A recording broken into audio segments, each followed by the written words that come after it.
ఆశయాలను సాధించే స్థితిలో ఇవాళ తెలంగాణ రాష్ట్రంలో పేద ప్రజలు లేరనే విషయం వాస్తవం.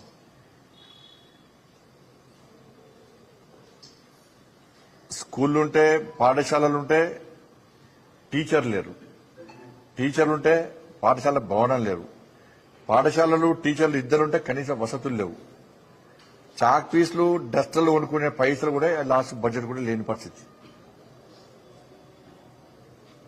వాటర్ ఫెసిలిటీస్ లేవు, టాయిలెట్స్ లేవు, స్కూల్ బిల్డింగ్స్ లేవు, లోపల ఫర్నిచర్స్ లేవు, టీచర్ పోస్టులన్నీ ఖాళీ ఉన్నాయి, స్కావెంజర్స్ లేరు, డ్రాప్ అవుట్స్ ఎక్కువైతున్నాయి.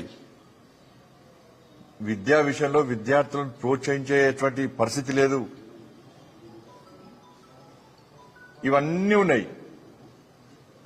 దాంతోపాటు ఈ ప్రభుత్వ పాఠశాలలో ఈ పరిస్థితి, ప్రభుత్వ పాఠశాలలో విద్యార్థులు ప్రైవేట్ పాఠశాలకు పోదామంటే ఆ ఫీజులు భరించలేని పరిస్థితి, అంటే ఫీజు రీయింబర్స్మెంట్ ఇవ్వలేని పరిస్థితి. ఇది విద్యార్థుల సమస్యలుంటే టీచర్లకు సంబంధించి వాళ్ళు డిఏలు పెండింగ్ ఉన్నాయని చెప్పి గతం నుంచి అడుగుతా ఉన్నారు. పీఆర్సీ అమలు చేయమంటే అది లేదు. పదవీ విరమణ పొందినటువంటి ఉద్యోగస్తులకు వాళ్ళ బెనిఫిట్స్ లేవు. ఇవన్నీ కూడా ఈ విద్యా వ్యవస్థలో ఇటు విద్యార్థులు, ఇటు ఉపాధ్యాయులు, వీళ్ళకంటే ఎక్కువ పేరెంట్స్ పడుతున్నటువంటి ఇబ్బందులు ఇవన్నీ కూడా. కానీ దీని గురించి విద్యా వ్యవస్థను ఏ విధంగా మెరుగుపరచాలి, ఉన్న సమస్యలేంది, విద్యార్థుల భవిష్యత్తును ఏ విధంగా కాపాడాలి, సమస్యలు ఏమున్నాయి, ఏ విధంగా మెరుగుపరచాలి, విద్యాశాఖకు కనీసం మంత్రిని పెట్టాలి అని నివేదికలు ఇవ్వాల్సినటువంటి ఆ విద్యాశాఖ కమిషను దీని పూర్తి విరుద్ధంగా నివేదికలు ఇచ్చింది. ఎందుకు నివేదికలు ఇచ్చారంటే దీని మీద వాళ్ళకి అవగాహన లేదు. ఫస్ట్ వాళ్ళు విద్యారంగ నిపుణులు కాదు, విద్యాశాఖతో సంబంధం ఉన్న వ్యక్తులు కాదు. అంటే రిటైర్డ్ ఐఏఎస్ అధికారికి గ్రౌండ్ లెవెల్లో ఉన్న సమస్యలు ఏం తెలుసా? నాకు ఒక విద్యార్థి సంఘం నాయకులతో మాట్లాడిండా, ఉపాధ్యాయ సంఘాలతో నాయకులతో మాట్లాడిండా, పేరెంట్స్ కమిటీతో మాట్లాడిండా,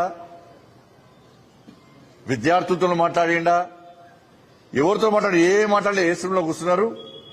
రాష్ట్ర ప్రభుత్వం ఆలోచన ఏంటంటే ఈ డిఏలు ఇచ్చే పరిస్థితి లేదు, పీఆర్సీ అమలు చేసే పరిస్థితి లేదు, ఈ జీతాలు ఇచ్చే పరిస్థితి లేదు. కానీ జీతాలు తగ్గించాలి. మీరు ఉపాధ్యాయుల, ప్రొఫెసర్ల జీతాలు తగ్గించే విధంగా మీరు నివేదిక ఇయ్యని చెప్పి రాష్ట్ర ముఖ్యమంత్రి గారు విద్యాశాఖ వారి కంట్రోల్ ఉంది కాబట్టి ఆయన ఆదేశం మేరకు ఈరోజు ఆ మురళీ గారు అనే వ్యక్తి ఇవాళ నివేదిక ఇచ్చాడు.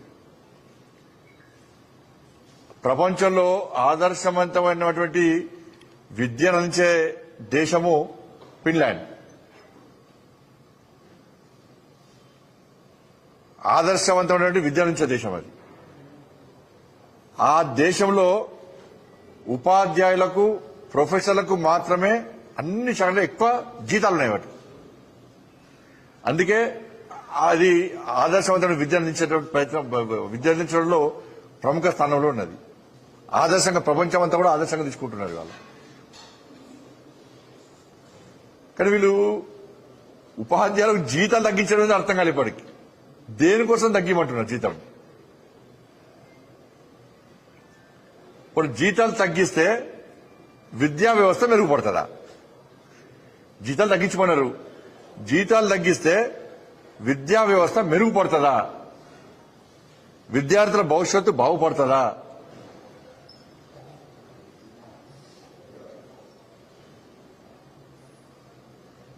దేని ప్రకారము ఉపాధ్యాయుల జీతాలు తగ్గిమని మీరు నివేదించారు? మీ ఆలోచన ఏంది? ప్రభుత్వం ఆలోచన ఏంది?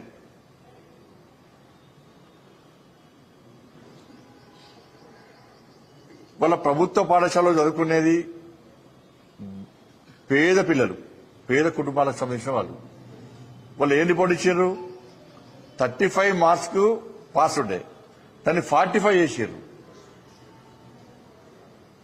45 చేసారు అంటే ఇక పేద విద్యార్థులు ఈ ఉన్న ఈ 10th వరకు మాత్రమే స్కూల్ విద్యకు మాత్రమే పరిమితి. ఇక పై విద్యలు వాళ్ళు చదువుకునే పరిస్థితి లేదు కావాలి. అంటే ఈ పేద పిల్లలు కేవలం ఇక్కడికే పరిమితం కావాలి. ఇక ఉన్నత విద్య చదువుకోవద్దు వాళ్ళు. ఇది వీళ్ళ దుర్మార్గపు ఆలోచన వీళ్ళది. 35 మార్కులు అది 45 మార్కులు పెంచుతారు. తగ్గియండి. ఇక 35 మార్కులు అది 45 మార్కులు పెంచితే ఈ పిల్లలు ఎవరు చదువుకోవద్దు. ఇక ఇక్కడికే పరిమితం కావాలి. వాళ్ళు ఐఏఎస్ కావద్దు, ఐపీఎస్ కావద్దు, డిగ్రీలు చేయొద్దు, ఇంటర్మీడియట్ కూడా చేయొద్దు. వాళ్ళు ఇక వీడికే పరిమితం కావాలని చెప్పి దుర్మార్గపు ఆలోచన వీళ్ళకు.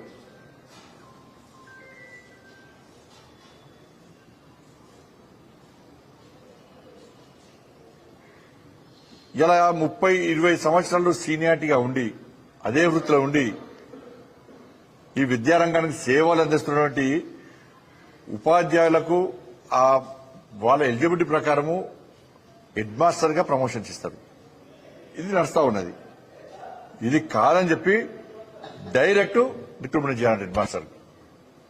అంటే వీళ్ళ అనుభవం కంటే అనుభవం ఎక్కువ ఉంటుందా?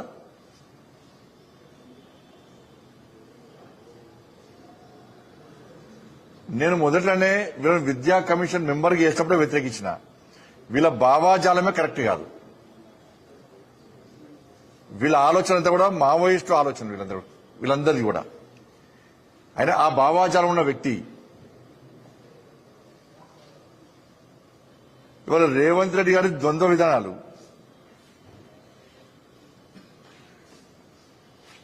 ఒకవైపేమో లొంగిపోయిన మావోయిస్టులు అందరూ పిలిచి ఛాయ్ పోసిండు, సన్మానం చేసిండు, మంచిదే. కానీ ఈ అర్బన్ నక్సల్స్ భావాజాలం ఉన్న వ్యక్తులను విద్యా కమిషన్లు పెట్టి ఇలా వాళ్ళ ద్వారా నువ్వు బలవంత నివేదికలు తెప్పించుకొని ఏం సాధించినావు అంటే, మరి వీళ్ళ ద్వారా ఇవాళ ఎవరైతే అర్బన్ నక్సల్స్ ఉన్నారో, ఈ విద్యా కమిటీ చైర్మన్ ఉన్నారో వాళ్ళ ద్వారా తుపాకీ గుట్టల ద్వారా మేము ఏం సాధించలే, ఈ మావోయిజం అనేది అంతరించిపోయింది అని చెప్పించే దమ్ము రాష్ట్ర ముఖ్యమంత్రికి ఉందా? ఇటు వీళ్ళని పెంచి పోషిస్తున్న అర్బన్ నక్సల్స్ ను, ఎవరైతే మావోయిస్టులను సపోర్ట్ చేసేటువంటి అర్బన్ నక్సల్స్ లను పెంచి పోషిస్తున్నాడు. వాళ్ళ కమిటీలో చైర్మన్ వాళ్ళకు పదవులు ఇస్తున్నాడు. మళ్ళీ ఇటేమంటున్నాడు, లొంగిపోయిన మావోయిస్టులను పిలిచి వాళ్ళని పోషించే ప్రయత్నం చేస్తున్నాడు. ద్వంద్వ విధానం రాష్ట్ర ముఖ్యమంత్రి 2-4 ధోరణి.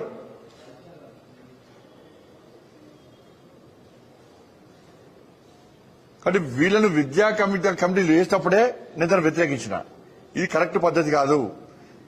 వీళ్ళు సమాజానికి తప్పుడు సందేశాలు ఇస్తారని చెప్పి. కాబట్టి ఇవాళ ఉపాధ్యాయ రంగాన్నే అవమానపరిచే విధంగా, వాళ్ళని హేళన చేసే విధంగా ఇలా ఈ కమిటీ రిపోర్ట్ ఉన్నది. ఈ కమిటీ రిపోర్ట్ చెత్తబుట్లో పడేసినా ఆ చెత్తబుట్ట కూడా అవమానం భావిస్తుంది. చెత్తబుట్ట కూడా అవమానం భావిస్తుంది. రిపోర్ట్ చేయడానికి ఒక హద్దు పద్దు ఉండాలి, ఒక ఆలోచన ఉండాలి. ఈ జీతాలు తగ్గిమనుడు ఏంది? జీతాలు తగ్గిస్తే ఏమైతుందో చెప్పారు.